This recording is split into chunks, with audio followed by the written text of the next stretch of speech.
Olá, eu sou a Mônica e vim revisitar uma história e reapresentar ela contada por Lúcia Helena Galvão, uma filósofa da qual eu sou fã. E essa história ela sempre me traz uma emoção muito boa. A primeira vez que eu ouvi, percebi, penetrei na história, eu me emocionei de fato. E sempre que eu tiver a oportunidade, vou apresentar este conto novamente. Ele é antigo, ele fala do indiano Valmiki. Valmiki, ele é o redator, o escritor do Ramayana, escrito em versos, que é um livro sagrado da Índia, tá? Mas a história dele nem sempre foi assim. Então, seguindo aqui, eu vou seguir aqui as palavras dela, né, para trazer essa interpretação, esse caminho da interpretação do qual eu fui levada e eu fui encantada, eu fui tocada, né? Essa história ela é interessante porque mostra muito da percepção que os indianos têm da evolução humana. O homem sempre pode se redimir e de que sempre há uma oportunidade para eles. Não existem condenações eternas. E tem salvação, existe a salvação. O homem sempre deixa alguém, Valmiki, né, no caso, que foi considerado um dos seres mais sábios da tradição indiana. Ele é eu estou puxando aqui para ler, ele é o redator do próprio Ramayana. Ele compõe versos e desde o início da sua história é o que vem falar desse conto, que não era tão sagrado assim, a história do Valmiki em si. Seguindo aqui,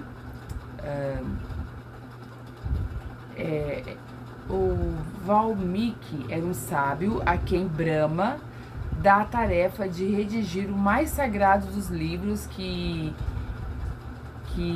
na época do início da história,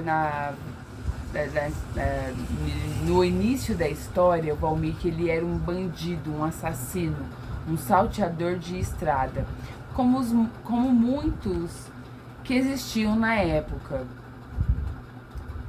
E no interior da Índia deve existir até hoje. Ele vivia com sua faca de atacar bando de viajantes desavisados, matá-los aqui à luz do dia. E assim ele se alimentava e assim ele vivia. Ele era tão perigoso e tão habilidoso nas investidas que ele fazia, que aquela estrada onde ele costumava ficar, transitavam cada vez menos viajantes. Então, a não ser que fosse bandos muito grandes, porque ele já era conhecido e temido, como as pessoas evitavam de passar por aquele lugar. Estava ficando cada vez mais difícil para Valmiki conseguir ganhar o seu, né? Seguindo aqui, então, um dia ele estava esperando há muito tempo e não passava ninguém. E ele, já com fome, de repente, ele viu surgir no horizonte um viajante desavisado. Ele viu surgir, né, esse desavisado e pensou: sempre tem um desavisado assim. E aí que é por isso que vivem os bandidos. Nem sempre aparece um homem sozinho, mas esse tá no papo, já ganhei meu dia. Você coloca na posição que ele costumava ficar, na espreita, ele se escondeu ali na estrada, e para saltar sobre o viajante. E quando o viajante passava pela curva da estrada, ele saltou sobre ele com sua faca, e ao saltar sobre ele com a sua faca, ele cai na estrada e ele fica exatamente na posição que ele tinha pulado, e o seu braço congela.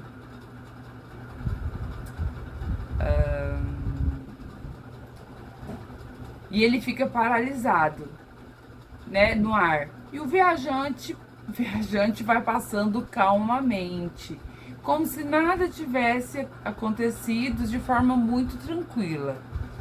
No mesmo passo, não vai embora e ele fica parado lá e não consegue se mexer e não consegue e começa a gritar por socorro. Não vai embora, não vai embora, alguém me ajude. Eu vi a gente para... Aí ele viu, virou calmamente, virou para olhar o que era. E falou assim, o que vai ser de mim se eu ficar parado, paralisado assim com a mão? Aí eu vi a gente e respondeu o viajante, e o que seria de mim se você não tivesse ficado com a mão paralisada, né? Aí, pra sempre. Assim. Aí ele conseguiu tirá-lo daquela posição. E era um sábio, esse viajante, ele era um sábio mestre de sabedoria que passava ali. E começou então a perceber naquele bandido, naquele bandoleiro de estrada, um coração que tinha algo de bondade e necessidade da sabedoria. E começava a transmitir os seus ensinamentos a Valmiki, um bandoleiro de estrada, que ensinava para ele sobre o Dharma, que o Dharma, ele é como se fosse uma bênção da sua vida, né? E sobre o Karma, que é uma dívida da sua vida, que são considerados mais sagrados dos ensinamentos sobre a evolução do homem e sobre o universo, da maneira como ele é criado, sobre o que espera do homem, sobre as virtudes, dá uma série de ensinamentos que vão transmutando a alma de Valmiki, que ele vai sentindo brotar aquilo,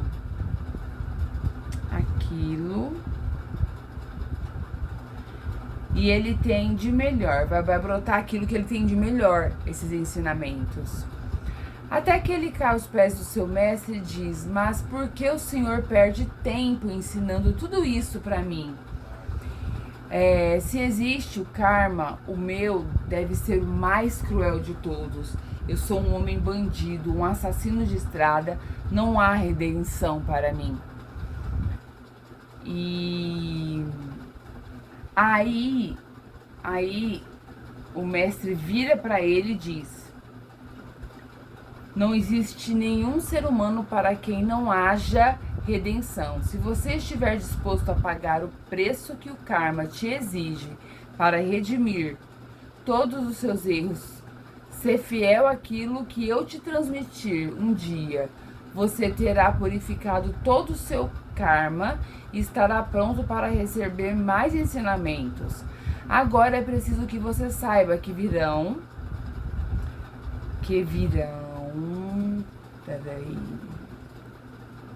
os sofrimentos e as adversidades e você não pode se revoltar contra elas. E simplesmente o karma devolvendo a você aquilo que você deu a ele. Se você conseguir se manter sóbrio, fiel aos meus ensinamentos, no meio de todo o sofrimento, mendigando o seu arroz,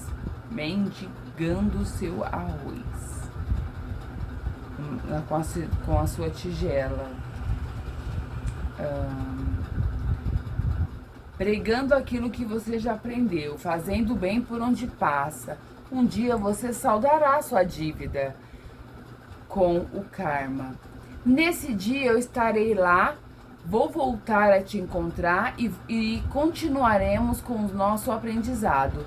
Só essa possibilidade de um dia reencontrar o mestre e continuar recebendo seus ensinamentos dava aumento em uma nova esperança, um sentido de vida, que ele pegasse sua tigela,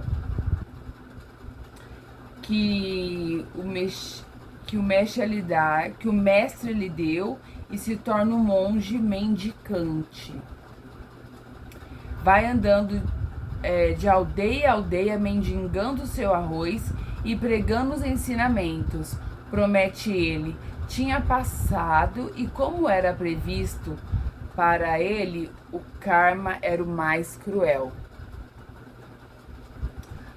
Em alguns lugares ele apanhava, em outros lugares não dava nenhuma comida, ele passava fome, frio, era tratado de um jeito muito cruel.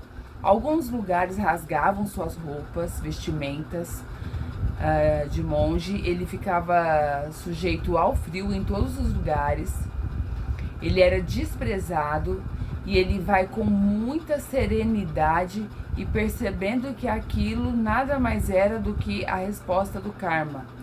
E ele prossegue seu caminho, ensinando o que ele sabia, fazendo bem, sendo um exemplo ao longo de anos e mais anos e mais anos, sofrendo todo tipo de dor, desprezo, sofrimento que se possa imaginar e violência que se possa imaginar por muitos anos, décadas, depois de séculos.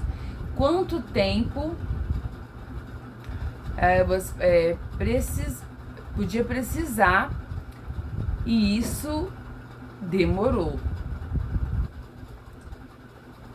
E isso não foi só foi mais de uma encarnação para ele passar por isso. Mais de uma encarnação, passando pelo mesmo processo de sofrimento e compreendendo o seu karma.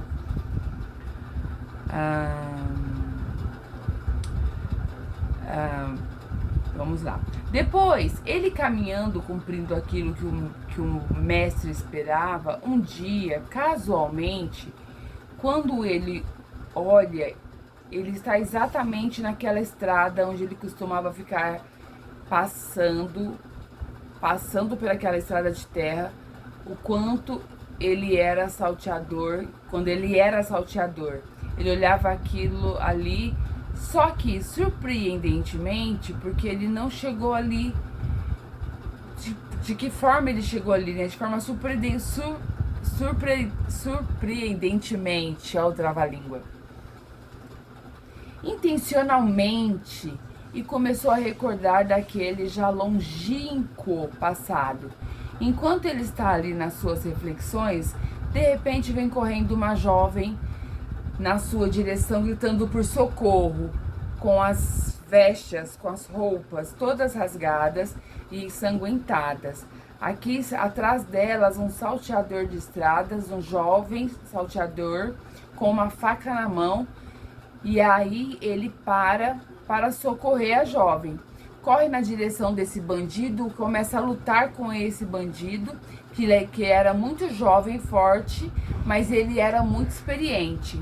Tinha vivido muitos anos naquela vida. Portanto, tinha toda uma habilidade e o que um bandido talvez não tivesse, né, ainda. E os dois rolaram e ele tentando tirar a faca da mão do bandido. De repente, por um acidente, daquela faca crava no peito do bandido e o jovem morre. E de repente ele fica perplexo com aquilo. Sai, olha aquele corpo daquele jovem morto, ele fica